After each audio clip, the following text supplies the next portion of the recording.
Welcome to Dialogue. Saudi Arabia is reportedly accelerating the talks with Beijing to price some of its oil sales to China in RMB. This move is believed likely to reduce the US dollar's dominance of the global oil market. How would switching to the yuan affect the Chinese currency's international status and the global financial system? How Western sanctions on Russia may also spur efforts to use the Chinese yuan. To discuss these issues and more, I'm joined by Zhiqin, Senior Fellow at the Chongyang Institute for Financial Studies of Renmin University of China, Professor Jun Qian, Executive Dean of the Fanhai International School of Finance of Fudan University, and Professor Gao Luft, Co-Director of the Institute for the Analysis of Global Security, who is also a professor at Austin Technical University. That's our topic. I'm Xu Qinduo.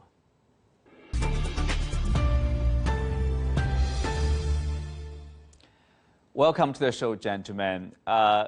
Now I'll start with you. Saudi Arabia is reportedly in talks with China to use the Chinese currency RMB or yuan in oil sales to China.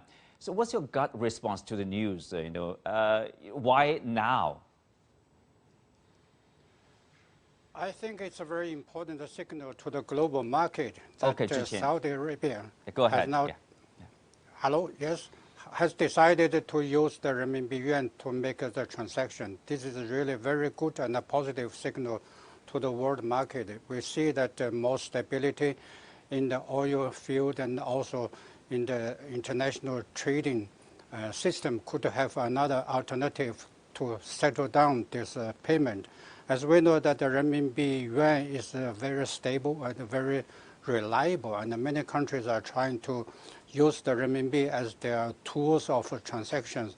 And of course, this is very important not only for China and Saudi Arabia, but because it's very important to stabilize the financial system globally. And we see a lot of the contributions that could be made by our two sides. But this concept will be realized sooner or later. That could be very strong driving force to stimulate the economic recovery the world widely. So in this way that we should hope that both sides could have close cooperation, and also we should consider that the hidden risks behind it, and also work out a good and positive measures to guideline this transaction, because RMB yuan is very important in the world market, how to stabilize such a transaction and gather more experiences that for other countries, this is quite an important factor. Professor Luft, what's your gut response to this news? We are talking about accelerating the talks between Saudi Arabia and China on the use of the Chinese currency in their sales to China. So why acceleration now? Well, I think that the events of the past few weeks have rattled many countries and many central bankers because some unprecedented steps were taken by the West against Russia, including the freezing of central bank reserves. And by the way, it's the second time that it's happening in less than a year, because the first time, as you know, it happened in Afghanistan. So twice, something that has been sacrosanct. Central bank reserves, these are things that you don't touch. They're not yours. And all of a sudden, they're being frozen. That is a shock to the system. That is going to shape the thinking of many central bankers around the world when it comes to their allocation of reserves. It also, when it comes to petrostates, it will raise questions. Do we want to continue to peg our currency to the dollar? Do we want to continue to sell our commodities? Not only oil, by the way, also gas and food commodities and minerals. Everything is denominated with dollars. So that is going to be a moment in which everybody will have to recalculate their moves. And I think it's a watershed moment in world financial history. Well, Professor Qian Jun, you were nodding your head while Gao is talking about, the simple reason, probably the simple background, let's say. We will talk more about that. But then if Saudi Arabia and China, they choose to do so, obviously they will benefit from such a potential cooperation. Tell us what kind of benefit, for China and for Saudi Arabia? Sure. So for China, obviously, to have part of a larger share of the global oil market to be priced and then also to be settled in RMB is important because this means our RMB is becoming more of a global currency, at least in the commodities market. It's also very good for Chinese firms if a larger fraction of the oil and gas is priced in RMB. It's actually much easier for Chinese firms when they look at this global market.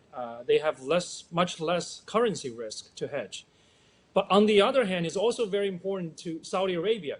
We know that Saudi Arabia's currency, the rial, is pegged to the dollar for the last 50 years. That is, they have a fixed exchange rate to the dollar. So whether the Saudi oil is priced in RMB or the dollar for Saudi, they're going to still have this uncertainty between the dollar and the RMB. But as pointed out, Saudi has basically accumulated a lot of dollar assets, right? Because its own currency is pegged to the dollar. So from the standpoint of the Saudi government and investors, it's actually very important to diversify their asset allocation. And as pointed out, RMB is a very stable currency. And if you look at the medium long-term run, RMB probably will continue to appreciate against all the other major currencies. And also very important for Saudi Arabia, China is their largest trading partner. When they export oil to China, when they get the RMB, they can use the RMB to buy stuff, goods and services from China. In that regard, they face less currency risk. So altogether, this is a win-win situation for both China and Saudi Arabia. Mm-hmm. Well, back to you, Professor Luft. Obviously, you see this, there's people see the vulnerability because of the sanctions on the Russian side and also the central bank assets, being seized by Washington from Afghanistan. So diversification seems to be the natural choice. Is it the case? Yes, and let me just say that we're talking a lot about Saudi Arabia, but let's not forget Saudi Arabia was the main underwriter of the petrodollar system. When the petrodollar system was created in the 1970s, Saudi Arabia was the first one, and then all of OPEC countries followed, and that's how the dollar became dominant in the oil market. Now that the Saudis are looking into to exit, maybe looking to exit or to diversify, other OPEC countries, other countries are likely to follow. So that's not only a story about Saudi Arabia, it's a story about all of OPEC countries. And it's not only a story of oil, it's a story of all the global commodities, which means that if oil goes, the de-dollarization in oil markets will almost for sure become a harbinger of a de-dollarization of the entire global commodity market. Now that doesn't mean that dollar is going away. Okay, let's make it very clear. Dollar is not going away anytime soon. Just like the British pound did not disappear from the face of the earth, it's still a very important currency. It only means that we are moving from a system of currency unipolarity to currency multipolarity in which several currencies can compete against each other. Mm-hmm. Professor Liu, Zhiqin, if you look at the talks between China and Saudi Arabia, which have been going on, off and on for 6 years, are we going to see this time around substantial progress in that regard? Yes, surely. That as we know that this negotiation and discussion have been lasting over 6 years because of different conditions, especially in international business atmosphere, and also the Saudi Arabia also are looking deeply in the situation with the relations with the United States. And also we can see that when the conditions are mature, that always in the good time and the right time that we can facilitate and accelerate the realization of the RMB transaction for oil business.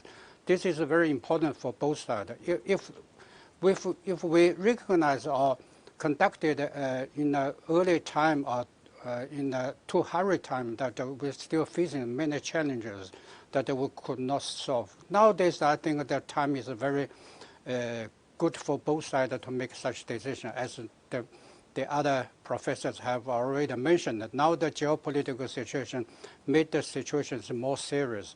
And we can see that transaction with the Chinese yuan is more stable, more comfortable, and more secure. This is what we have learned from the geopolitical situation. And also the dollar supremacy made some more difficulties, and the United States make dollar transaction as a tool for sanction, as a tool for political purposes. So it is already, that means they're weaponized or politicalized, but this is nothing to do with the renminbi yuan. That's why that many people in the countries now prefer that to use the renminbi as the transaction tools because of the, not only the stability, but also it's a very confidence and also very reliable currency. By doing so, that China also can promote all the relations on the equal, transparent, more secured ways that to safeguard all interests and the best benefits related to all countries. So this transaction with Saudi Arabia will be setting up a very good and a positive example for other countries to follow up. We hope that this procedure could be realized, could be conducted as soon as possible. Mm-hmm. Well, Professor Luft, obviously, you know, as the Wall Street Journal reported that a senior U.S. official called the idea of the Saudi Arabia selling oil to China in Chinese yuan highly volatile and aggressive, quote unquote, and not very likely. You know, it's like between China and the U.S. It's somehow people see that, you know, geopolitical factors are also playing a role. Is that the case? You know, some people say, oh, the Saudi Arabia is calling the U.S. bluff by releasing the information that we are talking to China to pay in Chinese yuan. So what do you make of that? Well, that's an interesting question. First of all, I do not exclude the possibility that a Saudi leak about this was mainly to get Washington's attention. The Saudis have a lot of reasons to be upset with Washington. The relations are not great at the moment, and it may be that it's just a way of them to signal to Washington, listen, if you don't change your attitude towards us, if you don't take us seriously, we can do a lot of harm to the very same system that underwrites